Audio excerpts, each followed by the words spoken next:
Hello friends, welcome to Sandhya's kitchen. ಎಲ್ಲ ಚಾಟ್ಸ್ಗೂ use ಮಾಡುವಂಥ ಸೇಮ್ ಮಿಕ್ಸ್ಚರ್ ಮನೆಯಲ್ಲೇ ತುಂಬ ಈಸಿಯಾಗಿ ಹಾಟ್ ಚಿಪ್ಸ್ ಅಂಗಡಿಯಲ್ಲಿ ಸಿಗುವಂಥ ಟೇಸ್ಟಲ್ಲೇ ಕ್ವಿಕ್ಕಾಗಿ ಮಾಡ್ಕೊಬೋದು. ಇದು ಸ್ನ್ಯಾಕ್ಸ್ ಆಗಿ, ಟೀ ಟೈಮ್ ಸ್ನ್ಯಾಕ್ಸ್ ಆಗಿ ಕೂಡ ಯೂಸ್ ಮಾಡ್ಬೋದು. ಬನ್ನಿ ಲೇಟ್ ಮಾಡ್ದಿರಾ ಈ ರೆಸಿಪಿ ಹೇಗೆ ಮಾಡೋದು ಅಂತ ನೋಡೋಣ. ಫಸ್ಟು ಒಂದು ಬೌಲಲ್ಲಿ 1 ಕಪ್ಪಷ್ಟು ಕಡಲೆ ಹಿಟ್ಟು, 3/4 ಕಪ್ಪಷ್ಟು ಅಕ್ಕಿ ಹಿಟ್ಟು, ರುಚಿಗೆ ತಕ್ಕಷ್ಟು ಉಪ್ಪು, 1/2 ಟೀ ಸ್ಪೂನ್ ಅರಿಶಿನ, 1 ಟೀ ಸ್ಪೂನ್ ಓಂ ಕಾಳಿನ ಪೌಡರ್ ಹಾಕ್ಕೊಬೇಕು. ಓಂ ಕಾಳು ಹಂಗೆ ಹಾಕ್ಕೊಂಡ್ರೆ ಚಕ್ಲಿ ಪ್ಲೇಟಲ್ಲಿ ಸಿಗಾಕೊಂಡೋದು ಸರಿಯಾಗಿ ಬರಲ್ಲ, ಅದರಿಂದ ಪೌಡರ್ ಮಾಡ್ಕೊಂಡು ಹಾಕ್ಕೊಬೇಕು. ಇದೆಲ್ಲ ಹಾಕ್ಕೊಂಡ್ಮೇಲೆ ಚೆನ್ನಾಗಿ ಮಿಕ್ಸ್ ಮಾಡಿಕೊಂಡು ನೋಡಿಕೊಂಡು ಬ್ಯಾಚ್ ವೈಸಲ್ಲಿ ನೀರು ಹಾಕ್ಕೊಂಡು ಸಾಫ್ಟಾಗಿ ಇದನ್ನು ಕಲಿಸ್ಕೊಬೇಕು.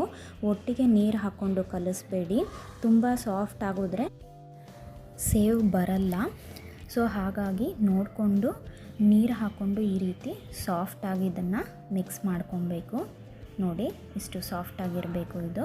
ಇವಾಗ ನೋಡಿ, ಇಲ್ಲಿ 2 ಥರದ ಚಕ್ಲಿ ಪ್ಲೇಟ್ ಇದೆ ನೋಡಿ. ಇಲ್ಲಿ ಸ್ವಲ್ಪ ದೊಡ್ಡ ಹೋಲ್ಸಿಂದು, ಇಲ್ಲಿ ಸ್ವಲ್ಪ ಚಿಕ್ಕ ಹೋಲ್ಸಿಂದಿದೆ. ನಾವು ಆದಷ್ಟು ಚಿಕ್ಕ ಹೋಲ್ಸಿರೋ ಪ್ಲೇಟನ್ನು ಯೂಸ್ ಮಾಡ್ಕೊಬೇಕು, ಅದರಲ್ಲೇ ಸೇವ್ನ ಮಾಡೋದು. ಇವಾಗ ಚಕ್ಲಿ ಮೇಕರ್ಗೆ ಒಂದು ಸ್ವಲ್ಪ ಆಯಿಲ್ನ ಅಪ್ಲೈ ಮಾಡ್ಕೊಳ್ಳಿ.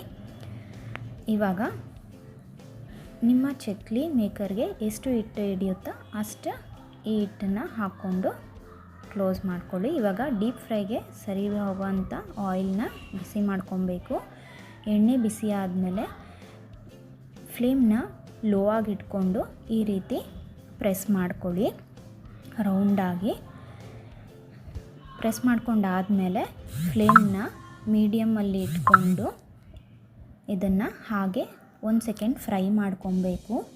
ಫ್ರೈ ಆದಮೇಲೆ ನಿಧಾನಕ್ಕೆ ಇನ್ನೊಂದು ಕಡೆಯೂ ತಿರುಗಿಸಿ 1 ನಿಮಿಷದ ತನಕ ಇದು ಹಾಗೆ ಫ್ರೈ ಮಾಡ್ಕೊಳ್ಳಿ, ಮಿಕ್ಸ್ ಮಾಡ್ಕೊತ. ಫ್ರೈ ಆದಮೇಲೆ ಒಂದು ಪ್ಲೇಟಲ್ಲಿ ಎಣ್ಣೆ ಎಲ್ಲ ಡ್ರೈನ್ ಮಾಡಿಕೊಂಡು ತೊಗೊಬೇಕು. ಇದೇ ರೀತಿ ಎಲ್ಲನೂ ಮಾಡ್ಕೊಳ್ಳಿ. ನಾನು ತೊಗೊಂಡಿರೋ ಹಿಟ್ಟಿಗೆ 4-5 ಸತಿ ಇದು ಮಾಡಿಕೊಂಡೆ ನಾನು. ನೋಡಿ, ಅದೇ ರೀತಿ ಲೋ ಫ್ಲೇಮಲ್ಲಿ ಫಸ್ಟು ಪ್ರೆಸ್ ಮಾಡಿಕೊಂಡು 1 ನಿಮಿಷ ಫ್ರೈ ಮಾಡಿಕೊಂಡು ನಿಧಾನಕ್ಕೆ ಇನ್ನೊಂದು ಕಡೆ ತಿರುಗಿಸಿ ಇನ್ನೊಂದು ನಿಮಿಷ ಫ್ರೈ ಮಾಡಿಕೊಂಡು ಎಣ್ಣೆ ಎಲ್ಲ ಡ್ರೈನ್ ಮಾಡಿಕೊಂಡು ಒಂದು ಪ್ಲೇಟಲ್ಲಿ ತಗೊಳ್ಳಿ. ತುಂಬ ಈಸಿಯಾಗಿ ಮಾಡುವಂಥ ಸೇವ್ ಮಿಕ್ಸ್ಚರ್ ಇದು. ಇವಾಗ ಒಂದು ಸ್ವಲ್ಪ ಕರಿಬೇವಿನ ಸೊಪ್ಪು ಹಾಕ್ಕೊಂಡು ಫ್ರೈ ಮಾಡ್ಕೊಳ್ಳಿ. ಈ ಫ್ರೈ ಆಗಿರೋಂಥ ಕರಿಬೇವಿನ ಸೊಪ್ಪನ್ನು ಸೇವ್ ಮೇಲೆ ಈ ರೀತಿ ಸ್ಪ್ರೆಡ್ ಮಾಡ್ಕೊಳ್ಳಿ. ನೋಡಿದ್ರಲ್ಲ, ತುಂಬ ಈಸಿಯಾಗಿ ಮಾಡುವಂಥ ಸೇವ್ ಮಿಕ್ಸ್ಚರ್ ಮನೆಯಲ್ಲೇ ರೆಡಿಯಾಗಿದೆ. ಟೀ ಟೈಮ್ ಸ್ನ್ಯಾಕ್ಸ್ಗೆ, ಚಾಟ್ಸ್ಗೆಲ್ಲ ನೀವು ಪರ್ಫೆಕ್ಟಾಗಿ ಸೆಟ್ ಆಗುತ್ತೆ. ಈ ರೆಸಿಪಿನ ತಪ್ಪದೆ ಮನೆಯಲ್ಲಿ ಟ್ರೈ ಮಾಡಿ ನನಗೆ ಹೇಗೆ ಬಂತು ಅಂತ ಕಮೆಂಟ್ ಸೆಕ್ಷನಲ್ಲಿ ತಿಳಿಸಿ. ಹಾಗೆ ಈ ವಿಡಿಯೋನ ನಿಮ್ಮ ಫ್ರೆಂಡ್ಸ್ ಆ್ಯಂಡ್ ಫ್ಯಾಮಿಲಿ ಜೊತೆ ಶೇರ್ ಮಾಡಿ.